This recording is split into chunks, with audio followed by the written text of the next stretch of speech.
प्रकारची भक्ती केली ना तरी याचं फळ देते. मन लावून भक्ती दिली तर त्याचं फळ का देणार नाही. आता भक्ती करा हा विषय आला, पण भक्ती करावं कशी? अभंगाचा आवडते देवा एक थोर भक्ती आवडते देवा एक थोर भक्ती आवडते देवा एक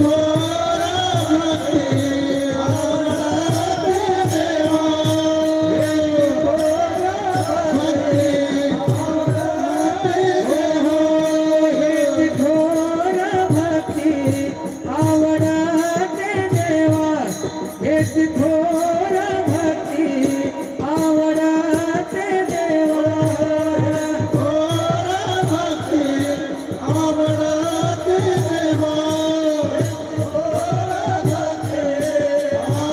आवडते देवा याची थोर भक्ती आवडते देवा संकल्पावी माया संसाराची याची थोर भक्ती आवडते देवा संकल्पावी माया संसाराची घेविले पैसेची राहावे घेविले अनंते पैसेची राहावे भक्ती आवडत देवा संकल्पावी माया संसाराची याची थोर भक्ती आवडत देवा संकल्पावी माया संसाराची घेविले अनंते पैसेची राहावे घेविले अनंते पैसेची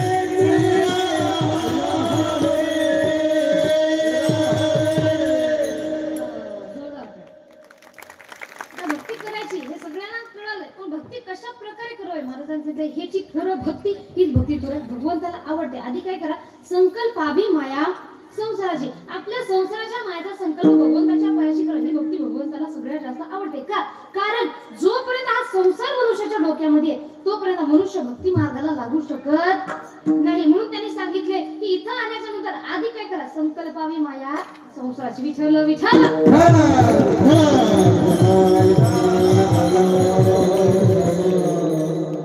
संकल्पावी माया संसाराची हा विषय मी का बोलला या आधी आपण भक्ती जाणून घ्या. बघा, आपण सर्वजण जे भक्ती करतो त्यामध्ये भक्तीचा प्रकार कोणता जास्त करतो?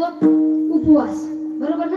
हा उपवास हा प्रकार आपण जास्त करतो. एखाद्याला म्हटलं ना तुम्ही या प्रकारची भक्ती करा, म्हणजे नामस्मरण करा, ते मध्ये काही तुम्ही अजून 3 उपवास द्या, आम्ही करतो, पण ती नको. एक गोष्ट नेहमी लक्षात ठेवा, अनंत वाचाळ बरळती बरळ त्या कैसे गोपाल पाणी.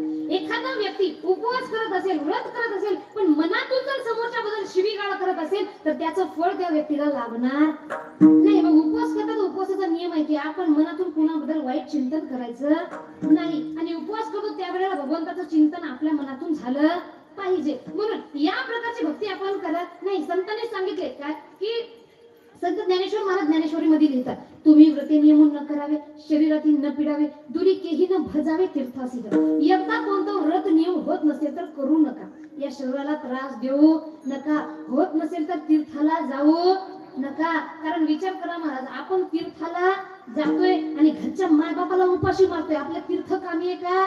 नाही. कारण एक सुंदर एक गीत आहे, काय म्हणतात, कभी प्यासे को पानी पिलाया नहीं, बाद अमृत पिलाने से क्या फायदा, कभी माँ बाप की सेवा की ही नहीं, फिर तीर्थों में जाने से क्या फायदा. संतांनी सांगितलंय, मी कोणाला सांगत नाही. त्यांनी सांगितले काय, माय बाप केवळ काशी त्याने न जावे तीर्थासी. जो व्यक्ती आपल्या आई वडिलांची सेवा करतो त्याला तीर्थाला जायची गरज नाही. आणि तुका म्हणे माया बापे माया बापे